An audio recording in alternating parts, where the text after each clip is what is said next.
पलामू जिला पुलिस के शहीदों के परिजनों से मिले सीएम हेमंत सोरेन। परिवारों को सौंपी मुआवजे की राशि। शहीदों के बच्चों की पढ़ाई का खर्चा उठाएगी राज्य सरकार। रांची से सामने आया जमीन कब्जा का मामला। माफियाओं ने दलित परिवार के जमीन पर चलाई जेसीबी। पूर्व नेता प्रतिपक्ष अमर बावरी ने की पीड़ित परिवार से मुलाकात। लोजपा के संस्थापक रामविलास पासवान की 5वीं पुण्यतिथि। बिहार और झारखंड के कार्यकर्ताओं ने दी श्रद्धांजलि। 8 अक्टूबर 2020 को दिल्ली में हुआ था निधन। सीसीएल के 2 दिवसीय राष्ट्रीय पीआर कॉन्क्लेव का शुभारंभ। देश भर के पीआर एक्सपर्ट्स का हुआ जमावड़ा। पीआर के मूल उद्देश्यों पर डाला गया प्रकाश। और राज्य भर में जारी है कुर्मी के खिलाफ आदिवासियों का आंदोलन। बोकारो में निकाली गई विरोध महारैली। कुर्मियों की मांग को कहा गया आदिवासी अधिकार का हनन।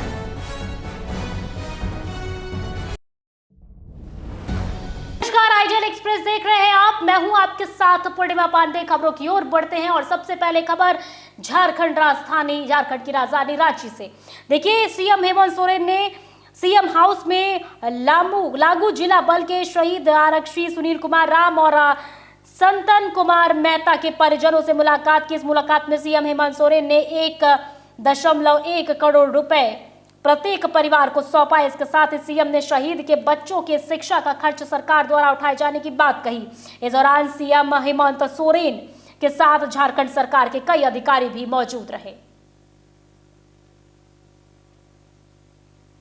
अगली खबर की ओर बढ़ते हैं। अगली खबर देखिए झारखंड की राजधानी रांची से, जहां जमीन कब्जे का मामला सामने आया है और मामला है काटा टोली का। जी हां, झारखंड में जमीन कब्जा करने का मामला रांची की काटा टोली का है, इलाके का है, और जहां दलित परिवार की जमीन पर जेसीबी चलाकर कब्जा किया गया है। मामले की जानकारी मिलने के बाद पूर्व नेता प्रतिपक्ष अमर बावरी परिवार से मिलने पहुंचे। हालांकि इस दौरान उन्हें परिवार के विशेष विरोध का सामना करना पड़ा। इस दौरान पीड़ित परिवार ने आरोप लगाया है कि जमीन कब्जा करने वाले व्यक्ति झारखंड पुलिस में पदस्थापित है। वहीं अमर बावरी ने झारखंड में अन्य जिलों में जमीन माफियाओं के सक्रिय होने की बात कही। बसाया था, दादा परदादा को दिया था रहने के लिए, और अभी तक 100 बरस से हम लोग रहते आ रहे हैं, कोई परेशानी नहीं। इधर 28 तारीख से मतलब हम लोग को परेशानी हो रहा है। नींव कोड दे रहा है, बाउंड्री दे दिया। कौन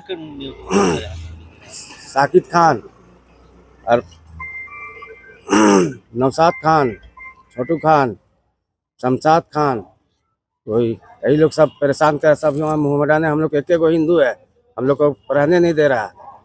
इस तरह से हम लोग रहे कि इधर उधर मारल फिरल चल रहा है, कहाँ रहे नहीं रहे। और ज़्यादा बोलते हैं तो बोलता है तुम लोग को जान से मार देंगे, तुम लोग को रहने नहीं देंगे, तुम लोग हिंदू हो, हैं पूजा पाठ करते हो या झंडा गाड़ दिए हो। तो ये मामला थाना में लेकर के गए थे? नहीं, हम लोग गए, बोले तो हमें नहीं लेता है, नहीं लेता है। थाना वाला भी नहीं मामला की सुनवाई कर रहा। बोलता तुम लोग यहाँ कुछ है नहीं है, चल यहाँ तुम लोग जाति सूचक लेकर के गाली। हाँ, जाति सूचक मतलब कि तुम लोग डोम चमार है, भूया हो, तुम लोग को रहने नहीं देंगे यहाँ। हम लोग यहाँ सब अपना अपना जात है, बिरादर, हम लोग अपना रहेंगे, तुम लोग को भगाएंगे, यहाँ रहने नहीं देंगे। ज्यादा तुम लोग करेगा तो तुमको जान से मार देंगे। और बाउंड्री भी तोड़ा है? बाउंड्री भी तोड़ा है, और तोड़ के मेरा घर भी तोड़ दिया पीछे तरफ, और घुस गया है। अब हम लोग किधर से निकले हम लोग को डर से भागल चल रहा है इधर उधर कि मार देगा कभी लोग। इसीलिए बोल रहा कि तुम लोग नहीं जाओगे तो जान से मार देंगे तुम लोग। धूप मार रहे हैं। आप सब लोग खुद अपनी आंखों से देख रहे हैं। आप छोटू राम जी हैं, इनके बाप दादा इस जमीन पे रहते थे। बाप दादा 100 साल से हम लोग रहते हैं। इनका कितना सबसे उस समय लोगों के पास पुश्ते याद नहीं है, लेकिन इन्होंने यहीं जन्म लिया है और इनके पिताजी, इनके दादाजी इसी जमीन पर रहते। बाल बच्चा भी 4 गो है। अभी पिछले पूजा के समय अचानक से 28 तारीख को इनकी ज़मीन तोड़ दी गई। थाना गया, लोग थाना में कंप्लेन किया, बावजूद उसके रातों रात देख रहे हैं आप जेसीबी चला करके बाउंड्री खड़ा कर दिया। सामने में इनके प्राइवेसी को डिफेंड करने के लिए कैमरा लगा दिया, फ़ोन पे धमकियां दी जा रही है, और ऐसा सब कुछ प्रशासन के खबर देने के बाद हो रहा है।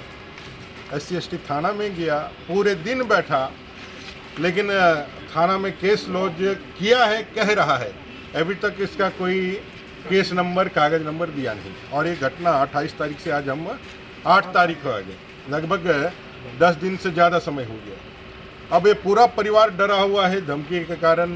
गरीब लोग हैं, लड़के कमाते हैं तब जाकर घर का चूल्हा जलता है। क्या स्थिति है समझ रहे हैं। अगर इनको यहाँ से भगाने के लिए इस तरह से प्रताड़ित किया जाएगा, ज़मीन को लूटने के लिए इस तरह से दबाव बनाया जाएगा, और जो समाज विरोधी लोग हैं वो इस तरह के कार्य तो करते ही हैं, लेकिन समाज में कानून है कि नहीं है, झारखंड में कानून है कि नहीं, संविधान है कि नहीं, उसका पालन करने के लिए शासन प्रशासन है कि नहीं, राज्य में सरकार है कि नहीं। अब अगली खबर की ओर बढ़ते हैं। देखिए, खबर बिहार से, जहां रामविलास पासवान की पुण्यतिथि और इस पुण्यतिथि को लेकर अलग अलग जगह पर श्रद्धांजलि दी गई है। जी हां, बता दें कि लोक जनशक्ति पार्टी के संस्थापक और पूर्व केंद्रीय मंत्री रामविलास पासवान की पुण्यतिथि के मौके पर बिहार और झारखंड के कई स्थान पर उन्हें श्रद्धांजलि दी गई। इसी कड़ी में रांची स्थित एलजेपी प्रदेश कार्यालय में भी दिवंगत रामविलास पासवान को श्रद्धांजलि दी गई। इस दौरान पार्टी के प्रदेश स्तरीय नेता और कार्यकर्ता उपस्थित हुए। श्रद्धांजलि के बाद दिवंगत रामविलास पासवान के समाज कल्याण में दिए गए योगदान को भी याद किया गया। स्वर्गीय रामविलास पासवान जी की पुण्यतिथि है और हम लोग उस पुण्यतिथि को धूमधाम से पूरे राज्य में मना रहे हैं, और उनके द्वारा दिया गया संदेश, उनके द्वारा दिया गया कार्य, उनके द्वारा किया गया कार्य, उस पर हम लोग विचार करेंगे और उस पर हम लोग अनुसरण करेंगे। सब लोग संकल्प लेंगे कि उस रास्ते पे हम लोग आगे बढ़ें तेजी से, ताकि उनका सपना पूरा हो। अब अगली खबर की ओर बढ़ते हैं। देखिए, भाजपा प्रवक्ता प्रतुल शाहदेव ने हेमंत सरकार पर निशाना साधा है। जी हां, प्रतुल शाहदेव ने एक प्रेस वार्ता में उन्होंने कहा कि जेएमएम सरकार के सारे चिट्ठे को सामने रखा, सवाल उठाया टेंडर घोटाले मामले का। कहा झारखंड सरकार में टेंडर घोटाला और भ्रष्टाचार लगातार जारी है। ईडी और एंटी करप्शन ब्यूरो ने कार्रवाई किया, कई लोग जेल गए, लेकिन इसके बावजूद टेंडर घोटाला हो रहा है और मनपसंद लोगों को टेंडर दिया जा रहा है। सुनिए आगे उन्होंने क्या कुछ कहा। आदिवासी मूलवासी स्थानीय कंपनियों को मुख्यमंत्री जी ने क्या कहा था, स्थानीय लोगों को 75% तक टेंडर में हिस्सा मिलेगा और यहाँ के आदिवासी मूलवासी को मिलेगा। साहब, ये तो आपने ऐसे कंडीशन डाल दिए कि झारखंड की कोई कंपनी क्वालिफाई नहीं करी, सिर्फ एक कंपनी क्वालिफाई कर रही है, बिहार की। और ये पूरा मामला एक बड़ा स्कैम है, 50 करोड़ का मिनिमम घोटाला है। अब आप जैसे ही एक कंपनी को ये छूट देंगे मोनोपोलिस्टिक कि वही कंपनी जो चाहेगी रेट भरेगी, तो ये शायद मैं 50 करोड़ का घोटाला कह रहा हूँ, ये शायद 100 करोड़ का हो जाए। क्योंकि वो कंपनी अगर जिस चीज़ का मूल्य 10 रुपया है उसको अगर 50 रुपये भर देगी तो उसका कोई दूसरा कॉम्पिटिटर नहीं है। और सरकार में जिस तरीके का भ्रष्टाचार व्याप्त है, ये कोई बड़ी बात आश्चर्य की नहीं होगी कि उसी कंपनी को काम मिल जाएगा। तो ये बहुत बड़ा स्कैम है।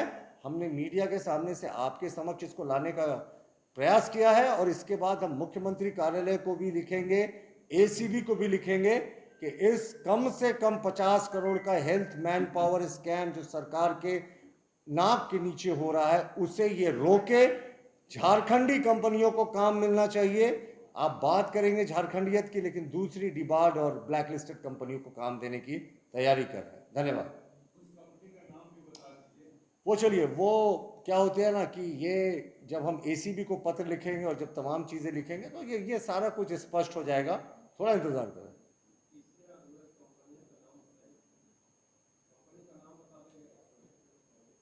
इन्वेस्टिगेटिव जर्नलिज्म के लिए आप सब जाने जाते हैं, तो मैं ये आपके ऊपर छोड़ता हूं। देखिए, ये मन से हम सिर्फ सरकार को कह रहे हैं कि आप संज्ञान लें। ऐसा क्यों हुआ है कि जब आपका सरकारी नॉर्म्स कहता है कि एक साल में जो कंडीशंस है टेंडर के 10% से ज्यादा फ्लक्चुएट नहीं करना चाहिए, तो 3 वर्षों में 500% क्या फ्लक्चुएट क्यों कर रहा है?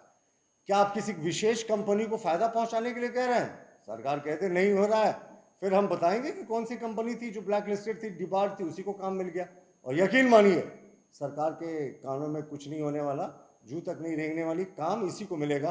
फिर हम अगली खबर की ओर बढ़ते हैं। खबर झारखंड की राजधानी रांची से, जहां सीसीएल की ओर से कॉन्क्लेव रखा गया। जी हां, बता दें कि रांची में सीसीएल की ओर से 2 दिवसीय राष्ट्रीय पीआर कॉन्क्लेव की शुरुआत की गई। कार्यक्रम में जनसंपर्क से ताल्लुक रखने वाले हस्तियों का जमावड़ा हुआ। इस दौरान कई पीआर हस्तियों को सम्मानित किया गया। साथ ही उद्घाटन समारोह में सांस्कृतिक कलाकारों ने अपनी प्रस्तुति दी।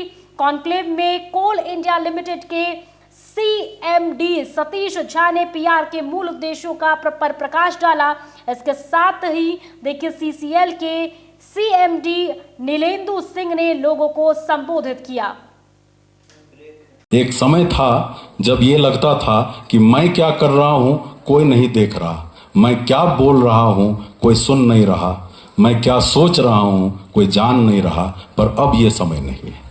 तो ये आज का जो ये समागम है, ये बड़ा ही विषय जो इसका चुना गया है, ये बहुत ही सारगर्भित है कि सूचना से हम लोग अब सहभागिता की ओर बढ़ेंगे और ये बिल्कुल ध्यान रखेंगे कि ये डिजिटल वर्ल्ड है, आप और हमारे ऊपर पल पल निगाहें हैं, इसीलिए अपने चाल और चरित्र को ध्यान में रखते हुए संस्कार और संस्कृति को निभाते हुए इस भारत को विश्व पटल पर नंबर 1 देश बनाने के लिए कोई भी कोर और कसर ये नहीं छोड़ेंगे। इस प्रण के साथ it is not only managing the image, सिर्फ कंपनी का इमेज नहीं मैनेज करता है PR, it's about building relationships, fostering trust, जैसा हमने कहा, and communicating with a purpose. आप जब भी कोई रिलीज करते हैं communication on the social media और ऑन द प्रिंट मीडिया, वो कम्युनिकेशन का एक पर्पस होना चाहिए जिसके माध्यम से आप कोई भी रिलीज करते हैं। सो अंत में मैं ऑर्गेनाइजर्स को शुभकामनाएं देता हूं और उम्मीद करता हूं कि आज का जो 1 दिवसीय यह कॉन्क्लेव है वह सफल हो और अपने मकसद में या और आगे और ऊंचाइयों तक जगे और CCL को और उन्नति और एक ब्रांड इमेज के तौर पे झारखंड में, पूरे झारखंड में और पूरे देश में स्थापित करें। खबर बोकारो से, जहां राष्ट्रीय डाक सप्ताह की शुरुआत की गई। देखिए बोकारो के सेक्टर 2 स्थित हेड पोस्ट ऑफिस में राष्ट्रीय डाक सप्ताह 2025 की शुरुआत हुई है, जो कि 11 अक्टूबर तक चलेगा। इसका उद्देश्य स्कूली बच्चों और युवाओं को डाक घर की कार्यप्रणाली से अवगत कराना और इसमें जागरूकता फैलाना है। इस अवसर पर बोकारो के 3 प्रमुख स्कूलों में विशेष कार्यक्रम आयोजित किए गए। डाक विभाग ने यह सप्ताह राष्ट्रीय स्तर पर जागरूकता और भागीदारी को प्रोत्साहित करने के उद्देश्य से मनाने का निर्णय लिया है।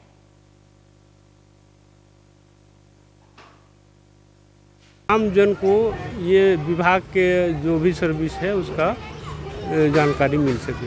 ये जो कार्यक्रम होता है सब स्कूल लेवल पर कराते हैं?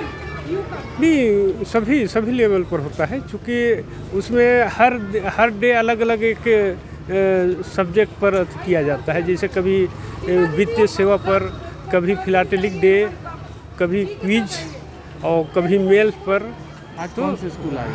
आज ये JM क्या नाम, मेरी नर्सरी स्कूल के बच्चे लोग आए हैं और अभी कुछ देर के बाद एक स्कूल में कंपटीशन भी है, उसमें भी अभी हम लोग जाएंगे। उसमें कंपटीशन का आयोजन किया गया है। करेंगे कहीं भेजने के लिए, सारे लेटर इकट्ठा होने के बाद हमारे पास शाम को यहाँ आते हैं। आने के बाद यहाँ से हमारा सभी, जैसे धनबाद का कोई लेटर है, आज पोस्ट किया 4 से, तो 4 से हमारे यहाँ आएंगे। आने के बाद यहाँ शॉर्ट होगा, शॉर्ट होने के बाद यहाँ से धनबाद को जाएंगे। धनबाद रेलवे मेल सर्विस के बाद वहाँ से कंसर्न ऑफिस को डायरेक्ट भेजेंगे। ये हमारा शॉर्टिंग है, किस जगह को जाएंगे, यहीं से फिर शाम को बैग बनता है और बैग सील होकर फिर चले जाते हैं अपने अपने जगह। अगली खबर की ओर बढ़ते, खबर गुमला से, जहां गुमला की महिलाओं ने आत्मनिर्भर होने का एक खास पहल करते हुए फैसला लिया है। और देखिए इसी मकसद से महिलाओं ने उद्यमता को बढ़ावा देने के उद्देश्य से क्रिस्प आलू चिप्स इकाई का शुभारंभ किया। इस इकाई का संचालन 95 दीदियों द्वारा किया गया है। बता दें कि उद्घाटन उप विकास आयुक्त दिलेश्वर महतो ने किया। उन्होंने महिलाओं को आत्मनिर्भर बनाने और गुणवत्ता पर ध्यान देने का आग्रह किया।